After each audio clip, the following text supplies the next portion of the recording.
Welcome friends, join us as we head to Albuquerque, New Mexico for the 51st International Balloon Fiesta. We're going to experience some amazing sights, so grab your stuff and let's go. We overnighted at the Dancing Eagle RV Park, which is a first come first serve full hookup casino park for just $20 a night. Paying for this spot is interesting. Dang had to go across the street to the gas station.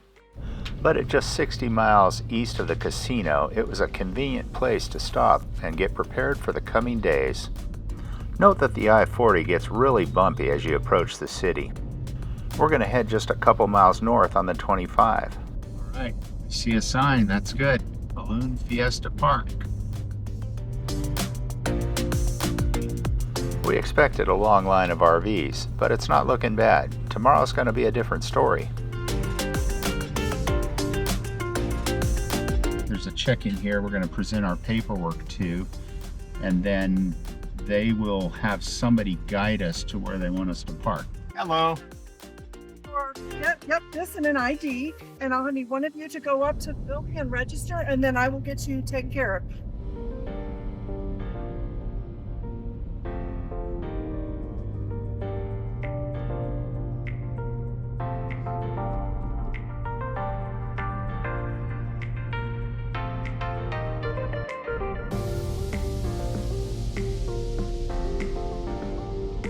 We are just in a regular, basic old South Lot spot. Nice setup. Hi, I'm William. Well, you're in the site next to this Class B here, Class Okay. A with the guy with the bike. All right. And you can just Pull in. drive straight in. All I'd like is you to be, it's 20 foot wide. I'd like you to be 6 foot off either side, as straight as you can. Okay. Okay. We'll work on that, see how my estimates are. Well, I mean, you know, the whole 6 men and 6 foot, I know. I had one guy back there, I'm like, wow, where do you get 6 foot from?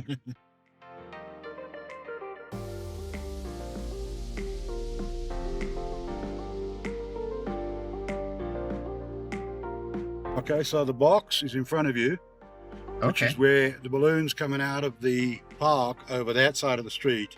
The ones that don't go long distance will come and land in there. Oh, okay. But there will be a row of RVs in front of you. Sure, right, yep. If you need water, there's some faucets just behind you, which was a long hose you might reach. Okay. Your nearest dumpster is up there where the recycle bin is. Perfect. Okay. That's great. All Thank right. you very much. Take it easy. Bye-bye. Stay safe. The spot looks fine. It needs a bit of leveling front to back, but it's going to be great for us. We've never been to a rally event like this before. The sheer size is kind of overwhelming. There's a big white tent just a few spaces down from us. We're going to have to figure out what that's all about. We got to meet our neighbor Jim, who's a real nice guy and also a first-timer here. Now that camp's all set up, let's walk up here and see what this big white tent is all about. We have 2 tents here, and we have 2 rallies. We have a 7-day rally and a 5-day rally. The big tent here is 101 people, 101 RVs. The little tent is 50, and right now that is a Winnebago tent, and next week it's called a Good Sam's tent. So Fantasy runs the whole shooting works. So right now we have over 200 people in this tent feeding them. They just arrived today. We basically parked 82 of our rigs today. So that was That's a job. It was a big job. 6 hours, we parked 82 rigs, and they're all, you know, those big rigs. So what we do every year, Balloon Fest starts, opening ceremonies is Saturday at this spot, and we actually get to see the balloons go up and across right over. Right. We get to see them, and then as the Albuquerque box works, the westerly winds pulls them this way, and then they rise and then go back to easterly winds, so you get that box effect. Okay. It works really great, and from this standpoint, it's about a mile from the field. So this is the festivities. This looks first class. Beer and wine going over here and drinks. Looks like a really nice meal they're cooking. I wonder what kind of fans these guys are. There's a water truck that runs by. semi-regularly, which is intended to keep the dust down, and that's appreciated. Well, we're getting hungry, so we're gonna cook up dinner real quick.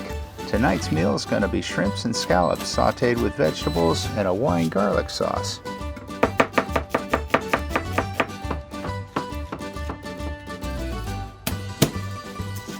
We line the Instapot with slow cooker bags when cooking rice. It makes cleanup a lot easier. We're gonna try out this new wok that's supposed to be induction friendly. Not sure how I feel about it yet. Quick and easy, that's what we like. The FAA puts a temporary flight restriction out during the Balloon Fest, so you can't fly a drone right now. Most of the spots are filled up by now. There's a few left, but it's pretty busy around here. We got up at about 5 a.m. local time in order to beat the crowds. The shuttle was convenient. I guess we didn't quite beat the crowds, did we? The Dawn Patrol are a dozen or so pilots that leave while it's still dark. Their job is to provide the rest of the pilots with information regarding weather and wind speed. We didn't catch who was doing the flyover. If you know, leave us a comment. Let's see if we can find someone who can tell us what's going on around here. I'm a local pilot here in Albuquerque, and we are here at the Albuquerque International Balloon Fiesta. Opening day, we just had our opening ceremony, so we are starting to get ready and set up the balloon so that we can have a great morning of flight. Correct. So we're in a holding pattern just because there are so many of us out here all trying to take off. We can't just all go at one time, so we have people out here that are called launch directors. They're dressed like zebras. Most of us call them zebras. They walk around and tell us when to start doing things. Okay. So everything is ready to go. The first thing that they're going to come and tell us to do is go ahead and start inflating the balloon with cold air. And then they'll come back around and tell us that we can stand the balloon up. And then a third time they'll come back around and send us up into the air. Oh, interesting. So the initial inflate is with cold air, and I guess you'd have to do that, otherwise you'd probably burn the balloon up, right? Exactly, yeah. So we use these fans. Most of them are, it's a lawnmower engine, basically, a glorified lawnmower engine. And they inflate the balloon with cold air. And once we have it about 80% of the way filled up, we start the fire and stand it up the rest of the way. How long does it take before you lift off? We've actually had this balloon from the truck into the air in about 8 minutes. We've done that before. Sometimes we need to go, but if we want to go, we want to go. But because it's Balloon Fiesta, we'll probably, from now until when we're given the green light to go, it'll probably take about 15-20 minutes. There's a sense of controlled chaos throughout the event. We see balloons of all shapes and sizes, large and small. Can we call this a growth of balloons?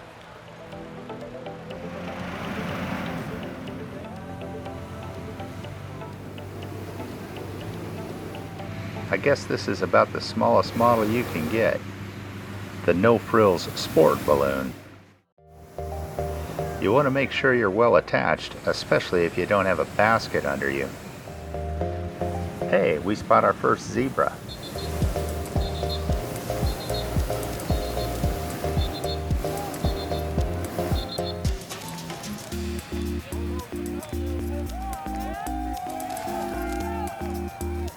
Starting act is laying out the balloon now. This is the first phase of many. It's starting to get pretty crowded with balloons. There are over 500 making the Ascension this morning. So we're second wave. Okay. So this is still just the first wave. All of these balloons are going to go. Oh, okay. And then a whole other one is going to go. Okay. So we pulled ours out just to do an inspection really quick and check the bottom up. Yeah. We fixed a hole yesterday that we found. So a lot of them are very extravagant. Right. They're head to toe. There's actually a guy here that wears a giant zebra head. Everyone gets excited as the balloons lift off. This must be one of the best weather days for opening day in the history of the event. at least in terms of being a spectator. I suspect the balloons might prefer it a little colder though. But it's not a deterrent, as you can see.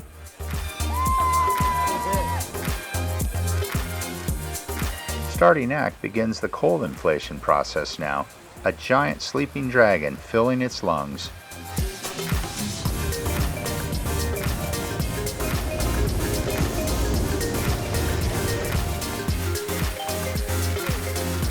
Ensuring the balloon is filled correctly is an art form in itself, involving a symphony of precise steps and keen attention to detail.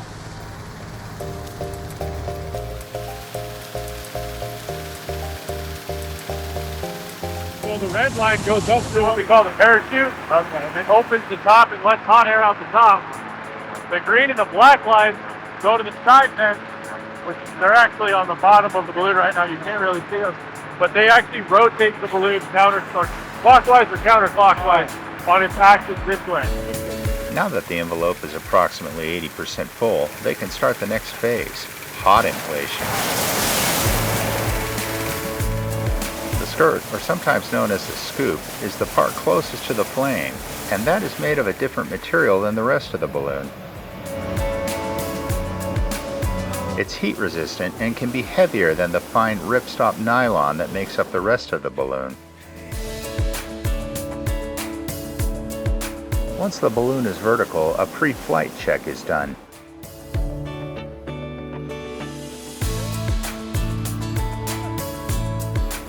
And then they board the passengers.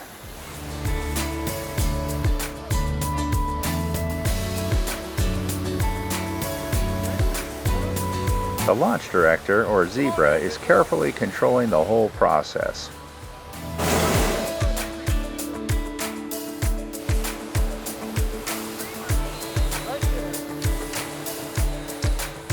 Finally, the tether lines are brought in and the balloon is ready to launch.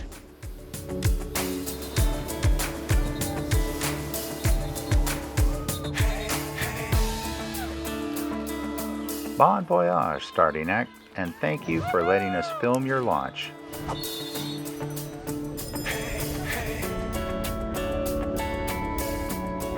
We're getting hungry, so let's walk through Main Street to see what our food choices are. There are tons of options, but we gravitated to a little Indonesian place which looks really good. And it didn't disappoint. It's been a pretty busy morning, and now that we've eaten, we're going to head back to the RV. They have a nice beer garden here, but it's a bit early still. If watching the Ascension inspires you, you can drop in here and buy a balloon of your own. Make sure you have your Centurion card handy. Now we're back at gate 20. At least there isn't a line to get out. Now that we're rested up from the activities of the morning, let's say we go check out a local national monument. That's right. Petroglyph National Monument is just about 10 miles from Fiesta Park. We've located the visitor center, and there's just one problem. There are no trails that start from here. There is a nice museum, however. We really want to go for a hike, so with the help of the awesome ranger at the visitor center, we were directed to a nearby part of the monument that does have trails.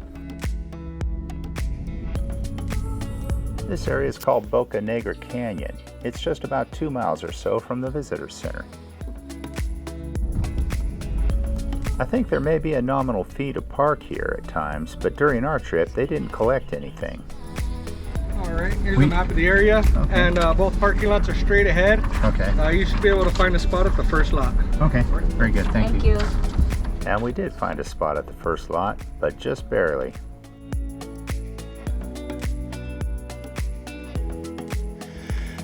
So this monument was created in 1990, and I guess it was done in order to preserve, to the best degree possible, about 25,000 petroglyphs in the area.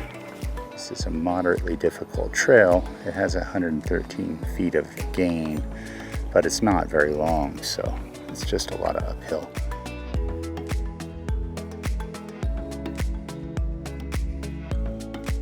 And And a good example of a petroglyph is right here.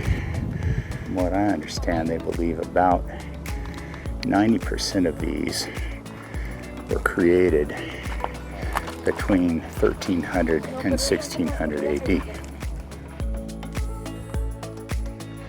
Nice view of the Albuquerque area. So a pretty steep incline here. Right.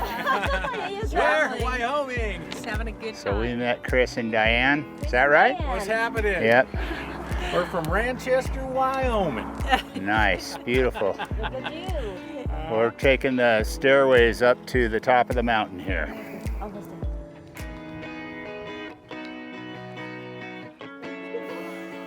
Out here.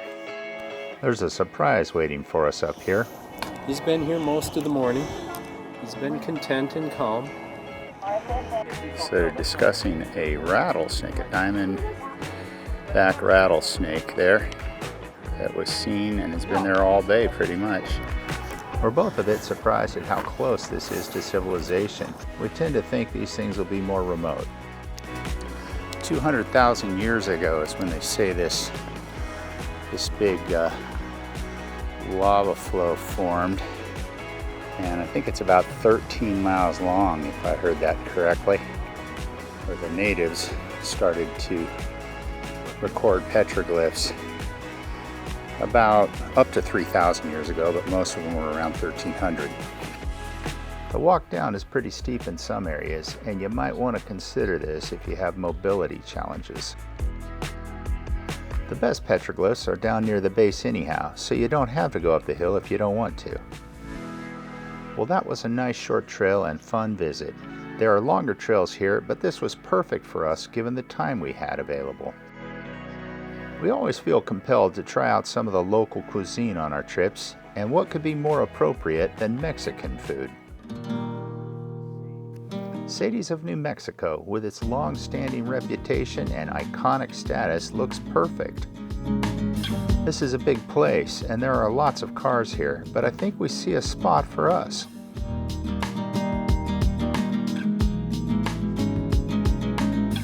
Now this looks good. And they have a nice selection of margaritas. We both found their salsa to be outstanding, one of the best we've had. And the classic margarita was a perfect complement. Dan got the tacos, spicy beef, chicken, and carne adobada. I opted for a combination plate with cheese enchilada, pork tamale, chile relleno, and carne adobada. The sopapillas were delicious and hot from the fryer. The food and drinks at Sadie's were great, and we recommend it if you're nearby. Now it's Sunday afternoon, and we're catching the very end of the kite show as we walk in. They're going to have 2 skydiving shows, one now and one later when it gets dark. Skydiving with a giant flag attached seems like it would be quite dangerous, but Team Fast Tracks is the best of the best. At least they don't have to land with a flag attached. While there are a lot of people here today, the entrance line was not bad at all, nothing like yesterday morning. We're going to scout around and see what food captures our attention today. Hey, a band playing mariachi music. Reminds me of our trip south of the border.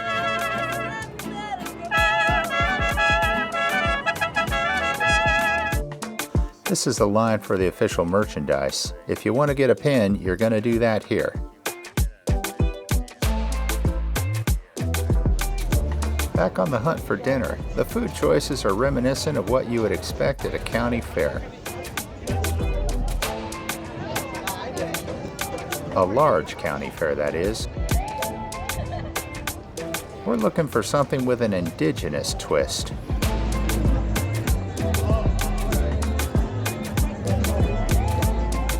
Hey, this has promise.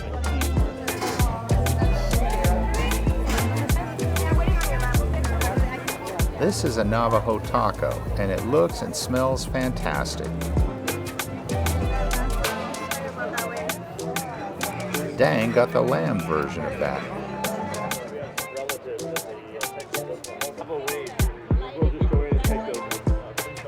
those tasted as good as they looked, and we are now ready for the evening's events. They don't launch balloons during nighttime due to complications in landing, but they can still do what they call a glow. The balloon glow is a spectacular display where all participating balloons simultaneously ignite their burners, creating a mesmerizing dance of light that illuminates the balloons against the evening sky.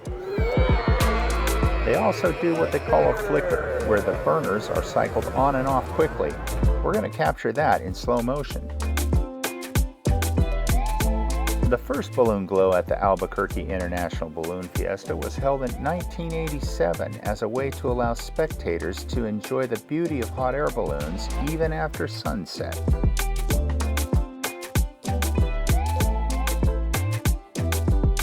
This is definitely an event you don't want to miss. Now, if you thought skydiving with giant flags attached was dangerous, try doing it with fireworks strapped on in pitch black darkness. Double the danger by tying yourself together with another skydiver. Team Fast Tracks is back with a vengeance. And for a grand finale, they get to fly through shrapnel. Let's see how this skydiver is going to land in the dark.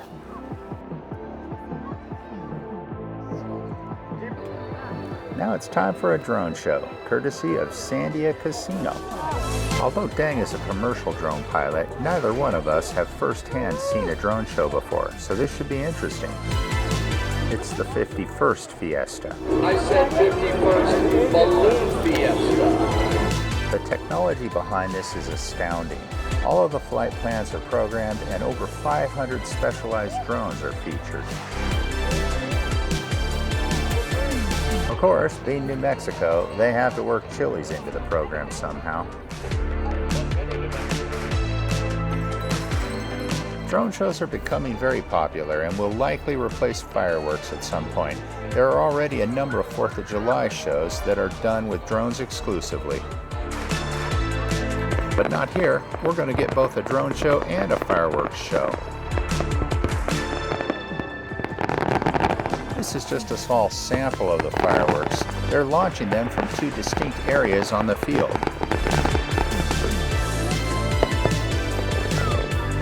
Dang it, I agree. This is one of the best fireworks shows we've ever seen.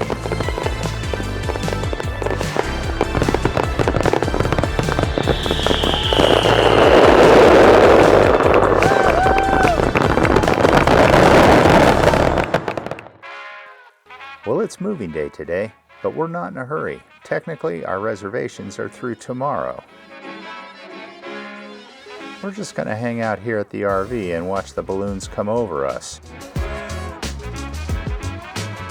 One of the advantages of the South Lot RV Park is that the balloons frequently fly right over it.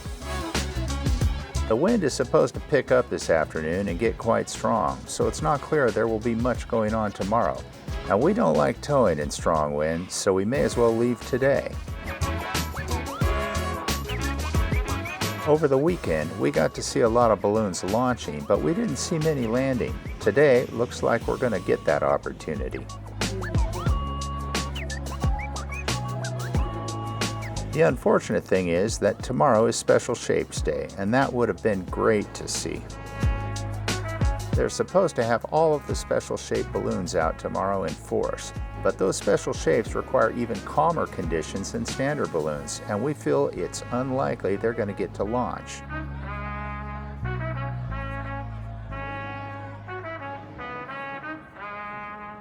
And it's not like we haven't gotten to see special shapes. There have been plenty. The sky is just thick with balloons this morning. I think the wind conditions are perfect for the South Lot. Speaking of special shapes, we have a pooch and a hatchling dinosaur landing close by in the box.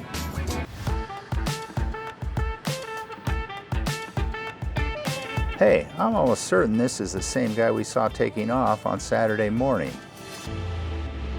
These types of single seat setups are known as hoppers or cloud hoppers, as we found out. Even though just a baby, they're still vicious.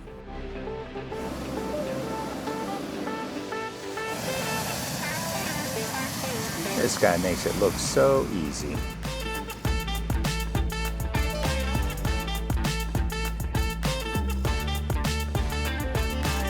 Some of the balloons barely clear the structures. In fact, some of them barely clear the RVs. Are these guys going to land on our Imagine? They ended up about 30 feet away from us in the south plot.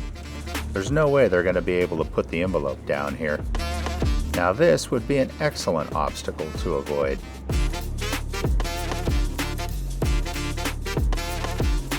The chase vehicles come in all forms and sizes. They leave access points around the box so they can get in there. These guys have quite the ground crew.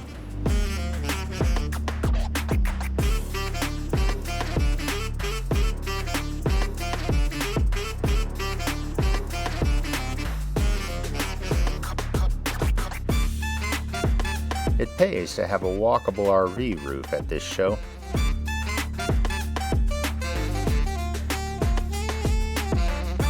And spending the extra $10 or so per night is well worth it to get a spot backing up to the box.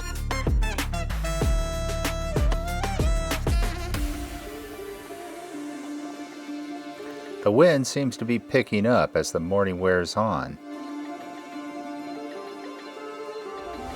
Predictably, this makes landing more difficult.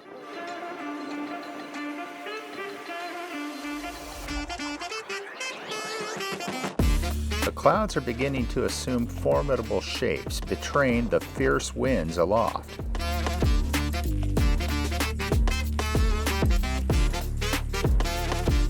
Bravo! Well done! Now, hang on! What do you think the most photographed event in the world is? With an estimated 25 million photos captured each year, many agree it's the Albuquerque International Balloon Fiesta. The balloons are coming back in now, and the hard work of putting them away commences. Reflecting back on our stay here, we think this was just about perfect.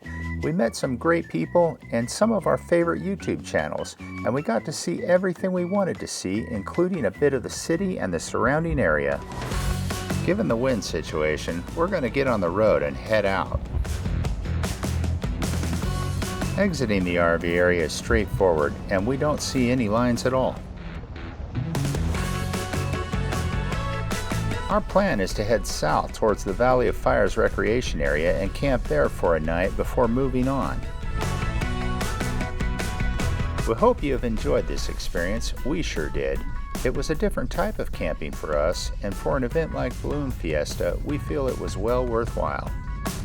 Make sure to hit the like button and subscribe if you would like to see more videos like this. Thanks for watching.